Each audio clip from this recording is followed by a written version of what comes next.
అందరికీ నమస్కారం అండి.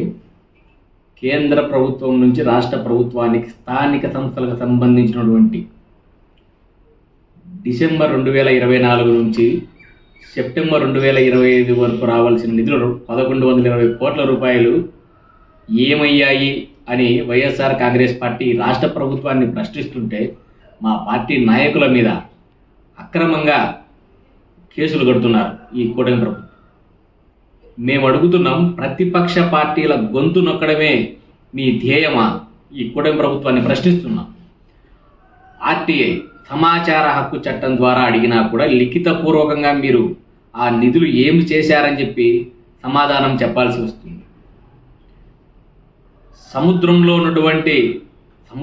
ఉన్నటువంటి నీటిలో ఒక చుక్క మాత్రమే మేము అడిగాము ఈరోజు.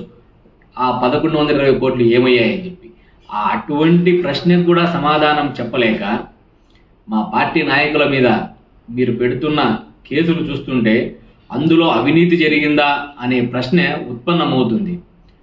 వైఎస్ఆర్ కాంగ్రెస్ పార్టీ నాయకులు అడుగుతున్నారని కేసులు పెడుతున్నారు. ఇదే ప్రశ్నే రాష్ట్ర ప్రజలు అడిగితే ఎంతమంది మీరు కేసులు పెడతారు? ఎంతమందిని జైల్లో పెడతారు?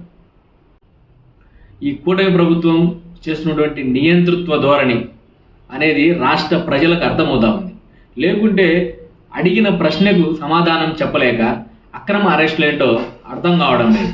పంచాయతీరాజ్ శాఖకు సంబంధించినటువంటి పవన్ కళ్యాణ్ గారి శాఖలకు ఆ నిధులు చెప్పాల్సిన బాధ్యత ఆయనకి ఎంతైనా ఉంది. ప్రతి ఒక్క రూపాయికి లెక్కలు చెబుతామని చెప్పి కాకినాడలో జరిగిన జనవాహిని కార్యక్రమంలో పవన్ కళ్యాణ్ గారు చెప్పడం మాట వాస్తవం కాదా? మరి అదే ప్రశ్నే మిమ్మల్ని అడుగుతుంటే మీరెందుకు ప్రతిపక్ష పార్టీకి సంబంధించిన నాయకుల మీద అక్రమంగా కేసులు పెడుతున్నారు?